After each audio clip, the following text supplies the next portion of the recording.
ఏంటిది శామ్? ఏం పర్లు ఇవన్నీ? అసహ్యంగా లేదా నీకు? రవి, నన్ను మన్నించండి.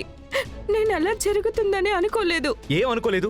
నీకు తెలియకుండా నీదంతా జరుగుతుందా? నిజంగా నాకేమీ తెలియదు రవి.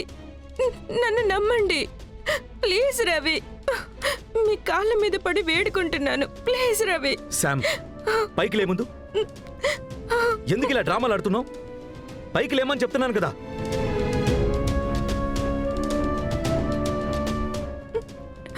రవి ప్లీజ్. ఊరికే ఇలా కాళ్ళ మీద పడి సింపతి క్రియేట్ చేయాలనుకోకు. అలాంటి వాటికి మోసపోయేవాడిని కాదు నేను. లేదు రవి, నేనేం చెప్తున్నానంటే. మాట్లాడద్దని చెప్పాను. నిన్ను నేను నగలు అడిగానా? వరకట్నం అడిగానా? రవి, మీ ఫ్యామిలీని చూశాక మా ఫ్యామిలీ ఇన్సెక్యూర్గా ఫీల్ అయ్యారు.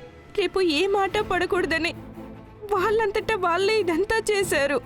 వాళ్ళలా చేస్తే నువ్వు ఖండించలేకపోయావా? రవి, నాకు ఇదంతా తెలీదు. లేదు శామ్, నీకు అన్నీ తెలిసే ఉంటాయి. మీ అన్నయ్య నువ్వు కలిసే ఇవన్నీ చేసుంటారు.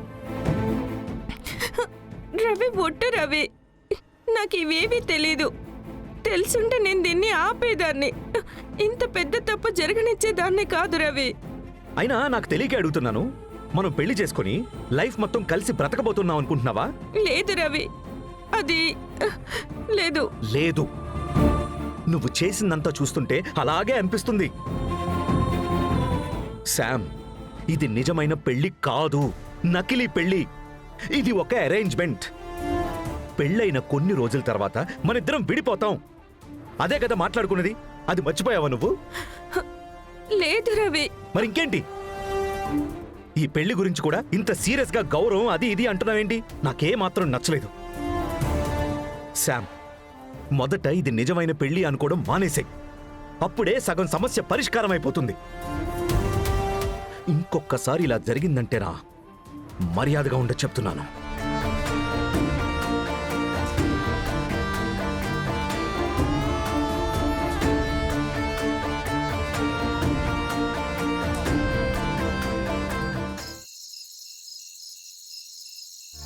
బ్రో రండి, బ్రో రండి. ఏంటి బ్రో, రేపు పెళ్ళి ఈరోజు ఒంటరిగా తీసుకొస్తున్నారంటే నేను అనుకుంటున్నాను ఇందులో. Hi bro. అనుకున్నా. బ్రో రండి, ఒక పెగ్గేద్దాం. అయ్యయ్యో, ఆ వాసనే నాకు పడదు బ్రో.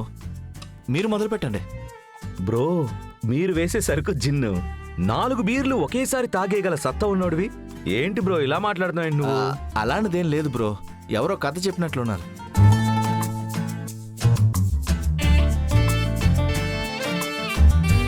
ముట్టుకుంటే చంపేస్తాను.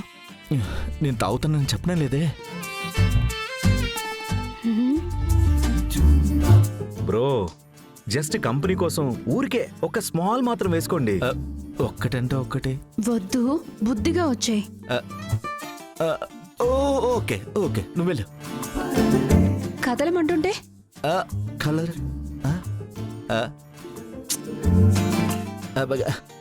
కంపెనీకేగా, ఆ కలర్ మాత్రం కొంచెం పోయండి. దీన్ని తాగుడు అన్నారు బ్రో. నేను తాగుతానని చెప్పనే లేదుగా, కంపెనీగా ఇస్తానని చెప్పాను. ఏంటి బ్రో, మీ వైఫ్ని చూసి ఇంత భయపడిపోతున్నారండి? బ్రో, మీ లైఫ్ మీ చాయిస్. ఇలాగే అమ్మాయిలు కంట్రోల్ చేశారంటే మీ లైఫ్ ఏమైపోతుంది? మీకు ఆవిడ, ఆవిడకి మీరు స్పేస్ ఇచ్చుకోవాలి బ్రో. ఇండిపెండెంట్ గా ఉండాలి.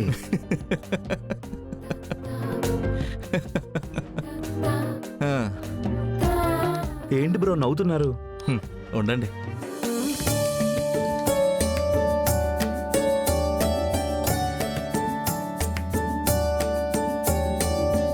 ఇద్దరు వాళ్ళ ఇష్టానికి బ్రతకాలనుకుంటే అప్పుడెందుకు బ్రో పెళ్ళిళ్ళు? ఒక భార్య మనం చేసే అన్నిటికీ స్పేస్ ఇచ్చి అన్నిటికీ ఎలా చేస్తుందంటే అప్పుడు ఆమెకు మన మీద లవ్ లేదని అర్థం. ఆమె మీ గురించి పట్టించుకోవట్లేదని అర్థం. చెప్తుంటారు ఇలా నీళ్ళు వదులుకుంటారని, అటువంటిదే. ఒక్కటి చెప్తాను బ్రో, కుటుంబంలో ఉంటూనే నీళ్ళు వదులుకునే దారుణం కట్టుకున్న పెళ్ళం మనకి నీళ్ళు వదులుకోవడమే. అప్పుడు అలాంటి రిలేషన్షిప్ నిలబడనే నిలబడదు. ఏంటి బ్రో అలా చూస్తున్నారు? అదేంటంటే బ్రో, ఆయన పాత కాపు మన కొత్త, అందుకే షాక్ అయి చూస్తున్నాడు.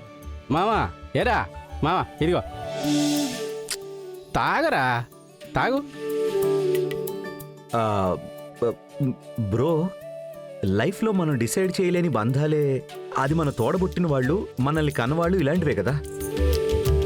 కానీ మనం స్వయంగా డిసైడ్ చేసుకునే హక్కున్న ఒకే ఒక్క బంధం, అది మనం కట్టుకోబోతున్న పెళ్ళం అనేది కదా. మనం క్లియర్గా ఉంటే మనకు ఆమెను తోడుగా మనమే సెలెక్ట్ చేసుకోవచ్చు. లైఫ్లో లైఫ్ పార్ట్నర్ చాలా ముఖ్యం బ్రో. మావకిలో ఓపెన్గా చెప్తే నచ్చడం లేదురా. మావే క్లియర్గా నిర్ణయించుకోలేకపోతున్నాడు. ఏంట్రా? బ్రో, ఇదంతా అలా ఉంచండి. మీరు మీ వైఫ్ గురించి చెప్పండి బ్రో.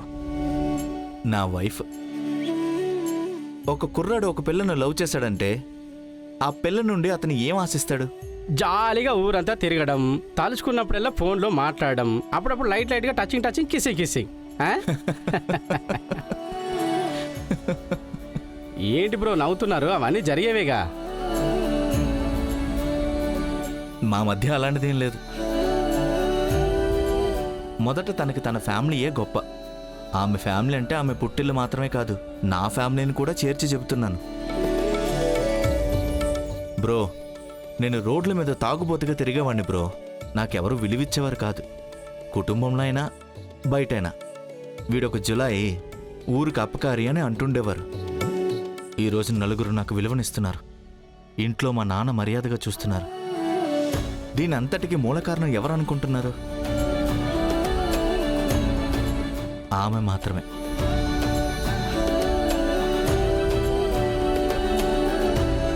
రోడ్లు తిరిగి అడ్డమైన చోట్ల పడిపోయి వాంతులు చేసుకొని వచ్చేపోయే వాళ్లతో గొడవలు పడుతూ పోకిరి అని పేరు తెచ్చుకున్నాను బ్రో. వీరా ఈరోజు నన్ను ఒక బిజినెస్ మ్యాన్గా మార్చేసింది.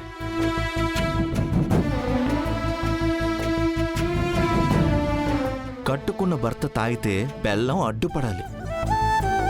సరుకు బాటిల్ తాకితేనే పెళ్ళం క్రింద పడి తొక్కేస్తుందని భయం రావాలి. అలా ఉంటేనే ఆమెకు మన మీద హక్కున్నట్లు. అప్పుడే ఆ బంధానికి అర్థం ఉంటుంది. సార్, ఏంటి మీరు తాగొచ్చారా? నాకు నచ్చలేదు. మీరు తాగడం నాకు నచ్చలేదు. ఊరే మనల్ని చూస్తే భయపడుతుంది. నేను అవన్నీ లెఫ్ట్ హ్యాండ్తో డీల్ చేస్తూ వెళ్ళిపోతూ ఉంటాను, కానీ పెళ్ళాన్ని కొట్టలేను. మీ దగ్గర మాత్రమే చెబుతున్నా, నేను జీవితంలో భయపడే ఒకే ఒక్క మనిషి నా పెళ్ళం మాత్రమే. అదొక రకమైన టైం షో బ్రో.